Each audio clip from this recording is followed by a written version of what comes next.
In the past 300 years, Iran has only defended itself, and defended itself in a most valiant way. You remember when Saddam Hussein attacked Iran? Most of you do not want to remember that. When Saddam Hussein attacked Iran, everybody provided him with weapons. Nobody even provided Iran with the means of defense. And you ask us why we develop our missiles? How do we defend ourselves? What are the means that are left for Iran to defend itself? And Resolution 1929, my friend, is defunct today. It's not operative anymore. Today we have Resolution 2231, which does not make Iran, but just calls upon Iran, it's no longer mandatory, not to produce missiles that are designed to be capable, not capable, designed to be capable of carrying nuclear weapons. We do not have nuclear warheads, so we are not designing anything to carry nuclear warheads that we do not have.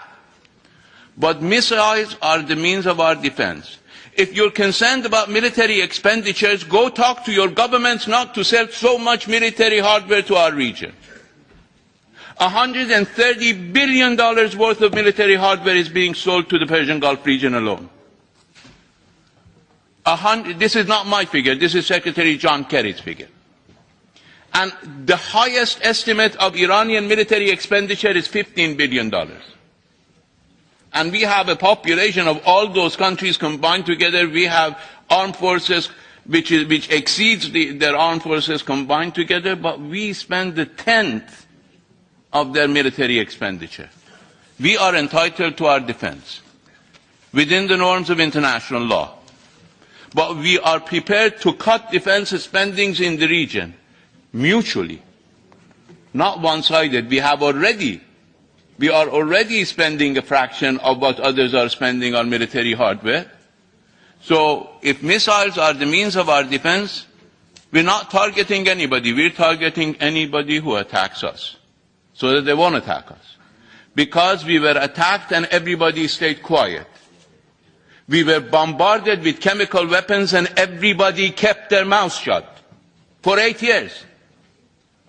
Maybe you want to forget it. We can't. We can't forget it in Iran. We can't forget the fact that I went to the President of the Security Council. This is a personal experience.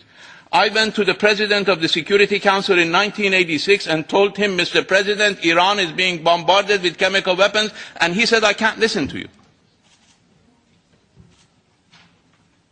And you know, as long as Saddam Hussein was in office and in Iran, violating our territorial integrity, there is no single Security Council resolution condemning his use of chemical weapons.